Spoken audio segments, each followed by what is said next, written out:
Mikasikan'izay hetsika kasaina atao raha mampito izay ihany dia nilaza kosa Andriamatoa vaovao Benjamin fa tsy tokony hanantanteraka diabe ireo mikasa atsiaro ny daty ny 7 febroary 2024 satria ina sao hiteraka korotana indray izany.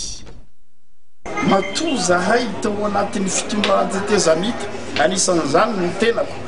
tsy namela ny fanaovana dibe ankoatra ny fanateram-boninkazo teo amin'ny 13 mai tary amin'ny stella ny ray aman-dreny Ralaimongo satria ialana amin'ny olona mety hanararoatra ny fikorontanana zay mety hiteraka ka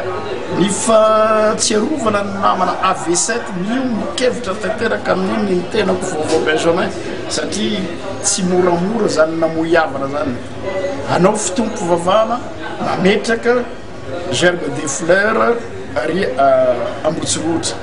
fa ny tsy keneritreritroko mba nampiasako anjara tamin'iny dia le anaovana dibe raha nanao passation président Andry Rajoelina tena lidera azy satria nametraka ny tenany amin'ny toerana avo dia avo izy amin'izany toe-tsaina demokratika ka tena manao antsoava amin'ny président Andry Rajoelina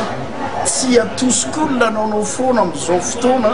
ka hitariky olona indray anao dibe zay tsy nekenay mpitondra ny tetezamita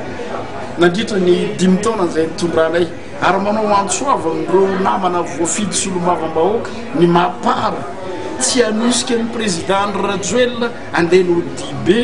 ivelany le toerana anaovana fitompo vavana ametrahana Gerbe des Fleurs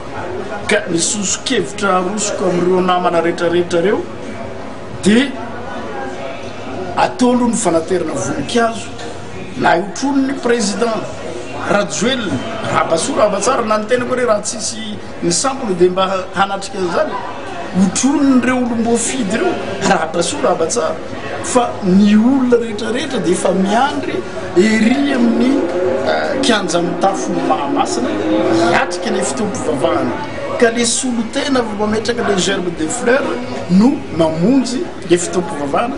foana ho azy le dibe nefa voaja ny fahatsiarovana n'ireo namantsika namony ainy satria ireny manisan'ny ratra napetraka anay zay mpitondra tao amin'ny tetezamita